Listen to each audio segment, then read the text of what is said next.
రూపాయల నోటు ఉండడం వల్ల మీరు దాన్ని అమ్మలేరు. అయితే ఆ నోటుకు ప్రత్యేకమైన సీరియల్ నెంబర్ ఉంటే అది 6 లక్షల వరకు పొందవచ్చు. అంటే ఆ నోటుకు కొన్ని ప్రత్యేక లక్షణాలు ఉండాలి. ఈ లక్షణాలను గుర్తించడం ద్వారా మాత్రమే మీ నోటు విలువ గురించి అంచనా వేయవచ్చు. ప్రపంచవ్యాప్తంగా అత్యంత డిమాండ్ ఉన్న రూపాయల నోటులో కొన్ని ముఖ్యమైన లక్షణాలున్నాయి. ముఖ్యంగా ముందు భాగంలో సీరియల్ నెంబర్ 786 ఉండాలి. 786 నెంబర్ ఉన్న నోట్లు ముస్లింలు కొనడానికి ఆసక్తి చూపుతారు. వారు తరచుగా ఈ నెంబర్ ఉన్న వస్తువులను కోరుకుంటారు. 786 సంఖ్య శాంతి, శ్రేయస్సు, పురోగతికి చిహ్నంగా భావిస్తారు. చాలా మంది అలాంటి నోటును ఉంచుకుంటే వారి ఇళ్లకు అదృష్టం వస్తుందని నమ్ముతారు.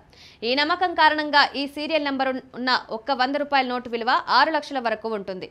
మీరు అలాంటి 3 నోట్లను కలిగి ఉంటే మీరు 18 లక్షలు సంపాదించవచ్చు. ఈ నోట్లను అమ్మడం కూడా చాలా ఈజీగా ఉంటుంది. ముందు మీ ప్రత్యేక రూపాయల నోటును విక్రయించడానికి OLX వంటి వెబ్సైట్లో ఖాతాను తీసుకోవాలి. తర్వాత నోటుకు సంబంధించిన స్పష్టమైన అధిక రిజల్యూషన్ ఫోటోను అప్లోడ్ చేయాలి. అక్కడ దాని సీరియల్ నెంబర్, పరిస్థితి స్పష్టంగా కనిపిస్తుంది. జాబితా చేసిన తర్వాత ఆసక్తి ఉన్న కొనుగోలుదారులు మిమ్మల్ని నేరుగా సంప్రదిస్తారు. వారితో రేటు మాట్లాడుకుని మీ నోటును అమ్ముకోవచ్చు.